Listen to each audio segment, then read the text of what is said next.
All right, so at fact number 10, I'm always interested to know what names mean. So let's actually start there. The name Malaysia is believed to come from the word Malayu or Malay, and it's believed that that came from the Sungai Melayu River in Sumatra. And that river, its name is derived from the Dravidian or Tamil word Malay or hill. Moving on to the next fact, at number 9, for many people that aren't familiar with the history of Malaysia, they're completely surprised to learn that Malaysia's official religion is Islam. Islam is practiced by the majority of the Malaysian population. Now, the Constitution of Malaysia says that all Malaysians are Muslims. It just declares that for everybody. Now, Malaysians are not allowed to change or abandon their faith at all, but on the other hand, Malaysia still has a lot of residents who are not Malay. So for non-Malays, for the most part, they follow other religions such as Taoism, Christianity, Buddhism, and Hinduism. But for those who are Malay nationals, you need to be Muslim based on the constitution. Now, the next thing to know about Malaysia is that it is part of the Malay archipelago. Now, what's that word mean anyways? Well, it's a big word. It pretty much means a group of islands. Now, the country of Malaysia itself has around 878 islands, and most of which though are still not inhabited. But either way, the collection of islands that make up Malaysia, it's a pretty beautiful sight to look at. Now, Borneo is the third largest island in the entire world after Greenland and New Guinea, and it's also the largest island in all of Asia. So 3 countries actually share the island of Borneo, and those countries are Brunei, Indonesia, and of course Malaysia. Now let's talk about the language in Malaysia. So there's a language, Bahasa Malay, also known as simply Malaysian. That's the official language of Malaysia. This, by the way, is different from the Malay language of Malayalam found in India, by the way. So a lot of people get those confused. Not the same language. Either way though, the official language of Malaysia, like I mentioned, is Malay or Malaysian or Bahasa Malay. So yeah, it does go by several different names, but the government sometimes refers to it as Malaysian. Also, the English language is widely used professionally and commercially, and also it's used in the superior courts. And the final thing I want to share about the Malaysian language is that it has borrowed from the Sanskrit, Tamil, Hindi, Persian, Portuguese, Dutch, and Chinese languages. It's also borrowed quite a bit from the Arabic language, and also more recently it's been borrowing from the English language. That has increased a lot, especially when it comes to many of the different scientific and technological terms being used in Malaysia. Let's now talk a little bit more about the government of Malaysia. Not many people know this, but Malaysia is actually considered to be a federal constitutional monarchy, and it has a ceremonial head of state, and that is a monarch who has a title of Yang di Pertuan Agong, which means paramount ruler. Now, when it comes to this paramount ruler, what happens is that he's elected from among 9 hereditary state rulers to serve for a 5-year term. And now the paramount ruler, that's the person that appoints a prime minister from among the members of the House of Representatives. And then from there, with the advice of the prime minister, the monarch then appoints the other ministers who make up the cabinet. All right, guys, so let's get into fact number 5 now. Malaysia is an extremely busy country when it comes to visitors. So check this out. It's estimated that more than 450,000 people cross the Malaysia-Singapore border every single day. And they cross by using the 2 land crossings across the Straits of Johor. Now, this makes it one of the busiest land borders in the entire world. Next thing I want to share at fact number 4 is Malaysia also holds a pretty interesting world record. Now, it's not what you would think it is though. It's kind of random, but it's reported that the largest roundabout in the entire world is located right in Malaysia. It's in Putrajaya, and the roundabout in Putrajaya is 3.5 kilometers in diameter, and that equals 2.7 miles. Now, all although sources do say that Putrajaya has the world's largest roundabout, there is some dispute about this though, because some sources say that the Savannah, located in the port of Spain in Trinidad and Tobago, actually holds a title for having the world's largest roundabout. But either way, as it stands, for the most part, it's recognized that this roundabout in Malaysia is the biggest in the world. Now, I had to include this at fact number 3. Teh Tarik is Malaysia's national drink. Now, the term actually means pulled tea. Alright, so what is this anyways? Well, it is a hot milk tea beverage, but it can also be served cold as well. Now, they say to effectively mix the flavors of the tea, you actually have to tarik, or pull the tea between 2 pitchers repeatedly. Now, this is how the tea can stretch and blend together and generate foam. So once the Teh Tarik is boiled, it's then strained into a mug, and then the tea is poured from a height of about a meter, which is about 3 feet or so, into another mug. And then the process known as pulling is repeated several times until froth is formed over the tea. And the pulling process actually cools down the tea. But it's not just a delicious beverage that has an interesting process to froth it and cool it down, but also Teh Tarik competitions are an actual thing. They're organized all throughout Malaysia, and you can see people actually pulling tea in the most creative way possible, and they throw in some dance moves as well. This is an actual sporting competition, for real. Another thing to note about Malaysia is this. The country is made up of 2 main land masses. Now, there is what's known as Peninsular Malaysia, and it's also known as Malaya or West Malaysia, and it's the part of Malaysia that makes up the southern half of the Malay Peninsula and the surrounding islands. Now, its area is about 332,265 square kilometers, which is approximately 40% of the total area of entire country of Malaysia. Now, the other part of the country is known as Malaysian Borneo, or Sabah, or Sarawak, and Labuan, or most commonly it's referred to as East Malaysia. Now, this is a part of Malaysia on the island of Borneo. Like I mentioned, it was the largest island in all of Asia. Now, the final thing I want to share in this episode when it comes to the country of Malaysia is this.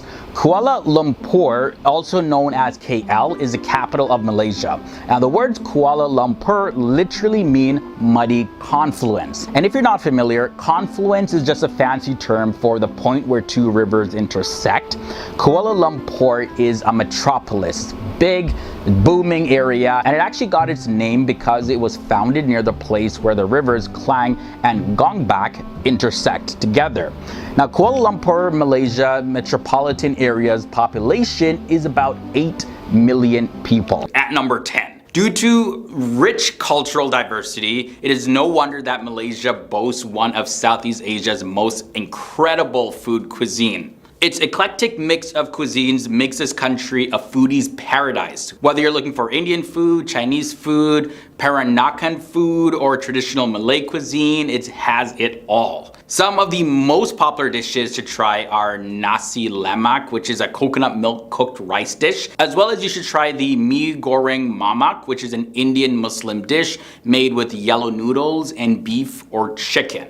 Heard that's really good. Number 9, let's look at the multiculturalism. One of the most notable aspects of the country is a mixing pot, pretty much, of culture. It is mainly because the country is surrounded by Thailand, Indonesia, and Singapore, which is why it is home to an array of different cultures. This is also the reason why the country has a rich history. There's also a strong Chinese and Indian influence, as well as Portuguese and British colonial influences that you'll notice when you visit Malaysia. From there, let's look at the Batu Caves at number 8. Batu Cave is a place which shows not only the natural beauty of Malaysia, but also the rich cultural heritage of the country. A 400 million year old limestone hill just outside of Kuala Lumpur contains a century-old temple known for its vibrant colors. This is one of the most popular Hindu shrines outside of India, known as the Batu Caves. The shrine is dedicated to Lord Murugan, and it features a large statue of the deity, which is the largest in the entire world. A massive gold painted Murugan statue, which is 140 feet or 42.7 meters tall and made of reinforced concrete, stands near the bottom of a flight of 272 steps. The entrance to the largest cave, known as the Cathedral Cave or Temple Cave, is located at the top of those steps. The next thing Malaysia is famous for is Gunung Mulu National Park.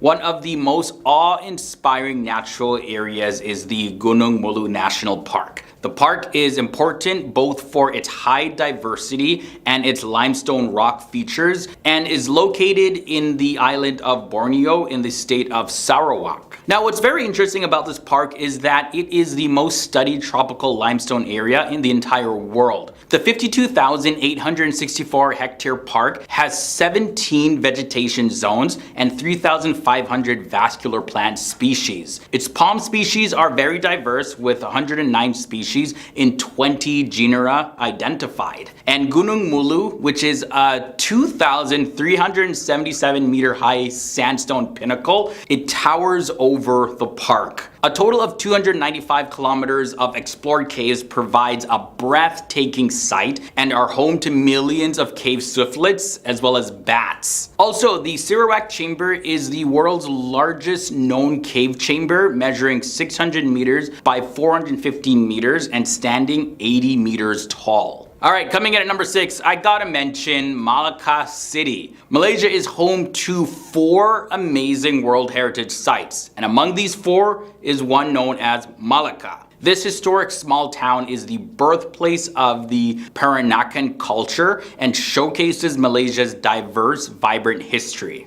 Within the town, there is a diverse mix of Malay, Chinese, Indian, and European influences that have all contributed to Malaysian history in some way, shape, or form. Malacca is not only known for its history, but also it's a popular tourist destination in Malaysia. Malacca was once a well-known international trade center in the east, thanks to its highly strategic state position for international trading routes. Next up, at number 5, Malaysia is known for Georgetown. Georgetown, which is Penang's capital city, is named after King George III. Its old town city center, kind of like Malacca in Malaysia, gives off a frozen in time sort of vibe. And the streets are lined with Chinese shop houses, colonial churches, temples, mosques, as well as historical Peranakan and European-inspired mansions. The town is also full of different restaurants and cafes. Okay, coming into the number 4 spot, Malaysia is known for Mount Kinabalu. It is Southeast Asia's highest peak. It is 4,095 meters high, which works out to be 13,435 feet. And the mountain's granite spires and post-glacial slopes make it very unique. Ascending and descending the Borneo Peak is pretty difficult, so the hike can actually take days to complete, depending on the trail that you take or the weather conditions, and of course your fitness level. Number 3 takes us to Legoland in Malaysia. Malaysia is famous, of course, for being home to the first Legoland theme park in all of Asia. It was also Malaysia's international theme park. The park is divided into 8 sections. There is the beginning, Technic, Kingdom, Imagination, Adventureland, City, Miniland, and Ninjago World. Other attractions beside Legoland Malaysia theme park include the Legoland Water Park and the Legoland Hotel, which was the first of its kind in Southeast Asia. For number 2, let's look at the coastal landscape. The coastal areas of the country are also the reason for the country's fame. Malaysia is completely surrounded by water and consists of many islands. Langkawi Island is the most popular island in Malaysia, and the Langkawi Island is surrounded by the Andaman Sea and features beautiful paddy fields, jungle hills, as well as waterfalls.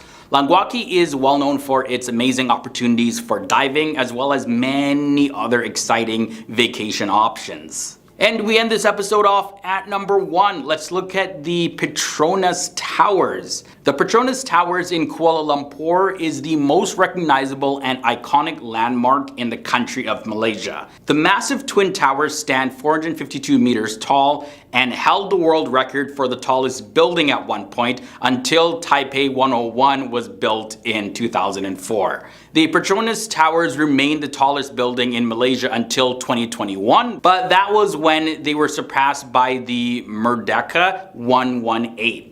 They are, however, still the world's tallest twin towers, and a sky bridge connects both towers at the 41st and the 42nd floors, which offers breathtaking views of Kuala Lumpur's city center. Starting at fact number 10. So there is this term, Hari Merdeka, and it's also known as Hari Kebangsaan, and that means National Day. That is actually the official Independence Day of Malaysia. The Malayan Declaration of Independence was officially announced on the 31st of August 1957, and the efforts for independence was really spearheaded by Tunku Abdul Rahman, and he was the first Prime Minister of Malaysia. Now, transitioning over to a pretty sad fact, the Malayan tiger is a tiger subspecies that is native to peninsular Malaysia. The Malayan tiger can be found in the southern as well as the central parts of the Malay Peninsula, and it also has been classified as critically endangered on the IUCN Red List. And as of 2019, the general manager of Perak State Parks Corporation, Mohammed Shah Reza Hussain,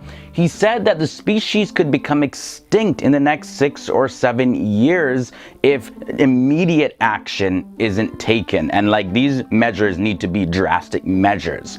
In a statement, he said this: about 7 to 8 years ago, we had more than 60 tigers in Bilam Temengor, but the latest studies showed that there are only 23 left in this rainforest. This shows that the population has declined by about 60%.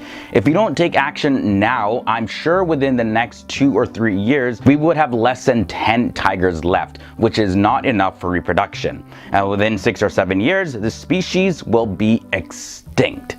Now, despite all of this though, poaching continues to run rampant in Malaysia. Next up at fact number 8, this church here, St. George's Church, it was established back in the year 1816, and it's an Anglican church that's located in the city of Georgetown in Penang, Malaysia. And what's significant about this is that it is the oldest Anglican church that was built for use in Southeast Asia, and on the property of the church, you're going to find a memorial for Francis Light.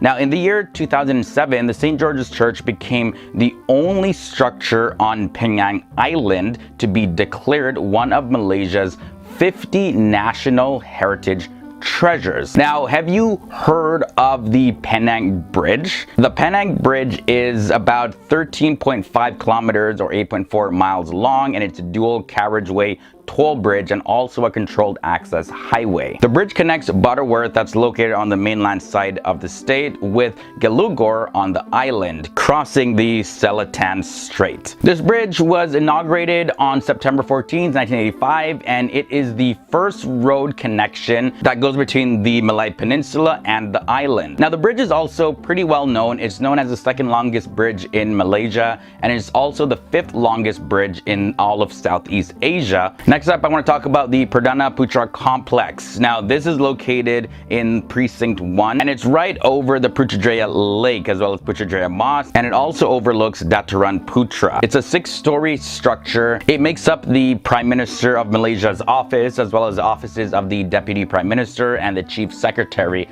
to the government. It's also a pretty unique looking structure. The design of it is also really interesting because the Perdana Putra Complex really uses elements from Islamic Mughal architecture, and they mix it in with Southeast Asian architecture, and then boom, there you go. Now for fact number 5. Mount Kinabalu over in Malaysia is the highest mountain in the Malay archipelago, as well as it's actually the highest mountain in all of Malaysia. Now, it's said that the mountain, as well as its surrounding areas, are some of the most important biological sites in the entire world. So check this. It's estimated that there's between 5,000 and 6,000 species of plants, as well as 326 species of birds, and more than 100 mammals located around this area. It's such an important piece to Malaysia that Mount Kinabalu is also listed as a UNESCO World Heritage Site. Quickly, I want to talk about the currency in Malaysia. The currency that's used in Malaysia is actually known as the ringgit.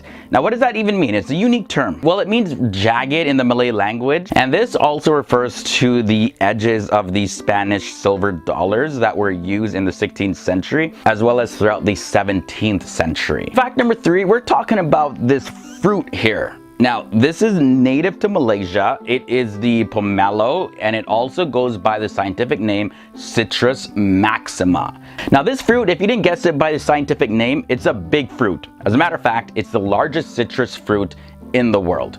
It can reach a size of about a small football, and it weighs up to 2.2 to even 6.7 pounds, which works out to be 1 to 3 kilograms. Now, the taste is said to be comparable to grapefruit. I personally haven't tried these before, but the fruit also is known as jabang or jabola, depending on where you go in the world. While we're on the topic of talking about the biggest things though, I do gotta mention the Sarawak Chamber. The Sarawak Chamber is actually the largest known cave chamber in the entire world by area, and it's the second largest by volume. Now, it's located in Gunung Mulu National Park in the Malaysian state of Sarawak, and they say that this cave chamber is so big that it can fit 40 Boeing 747 planes without the wings of the planes overlapping each other just to fit in. No, side by side, they can just stack in there, 40 of them. And we all know 747s are massive planes. And the final thing I want to share in this episode is about Jimmy Choo. Well, if you didn't know, the world famous shoe designer Jimmy Choo was actually born in Penang, Malaysia back in the year 1948. Ladies love his shoes. Celebrities, royalty has even worn his stuff.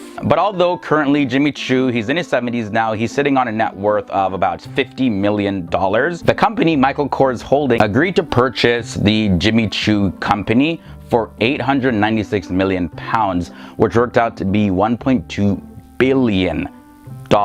So there you go. One of the most renowned shoe designers in the entire world came from the country of Malaysia. That's definitely something to be really proud about.